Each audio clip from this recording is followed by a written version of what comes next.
nidan oo magaceeda la yiraahdo Nuur Shaabir oo ku gubatay meel 5 mayl u jirta dekada Boosaaso ayaa u rarnayd ganacsato Soomaaliyeed kana soo shiraacatay magaalada Dubai. Doonidan tankeeda ayaa waxa uu ahaa 1200 waxayna sidee shidaal bagaash baabuur iyo agab kale. Dabka ka qarxay doonida ayaa la sheegay in uu ka kacay istaarka doonida sida uu noo xaqiijiyay wasiir ku xigeenka wasaaradda dekadaha Puntland Cabdirasaaq Nuur Cumar oo la hadlay warbaahinta. doon ku gubatay dekada Boosaaso meel u jirta 5 mayl doontaasaan rabaa warbixinteeda in siiyo doontaas shalay ayay tibi waxayna ka timid Dubai waxa laga soo raray magaalada Sharqaa laga soo raray hadii shalay timid waxa way saakay ayay waxa rabtay shalay badweyntii jirtay saakay ayay rabtay inay soo aado dekada ku soo dhawaato oo Ingiriiska timaado markii la istaarayay ayaa waxa ku dhacay istaarka ayaa dab ka kacay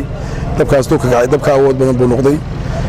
waxayna markaa anaga noo jirtaa 5 mayl bay noo jirtaa waxay ahayd doon 1,100 oo tan ayay ahayd doontaas markaa dadka waxaan u tacsiinayaa dadkii ganacsatada ahaa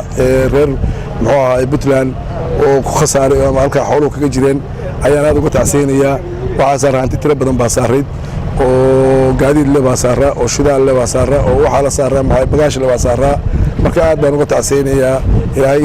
inuu bedelo khayr qabo ka soo ayaan insha Allah ilaahay ugu bareeyaa doontaan badweyn bay ku degtay oo dab ku qabsaday idinkuna waad soo aragteen dekada Mayniman 5 mayl bay u jirtaa anagu waxa aanu badbaadin karaa oo aanu ilaalin karaa oo badbaadin karaa oo gaadiid waxaan awood u leenahay oo gaadiid u leenahay dekada waxa ku jira ayaan u haysanaa badamisyadii Jamaal Maxamuud oo telefishinka Home Cable magaalada Boosaaso.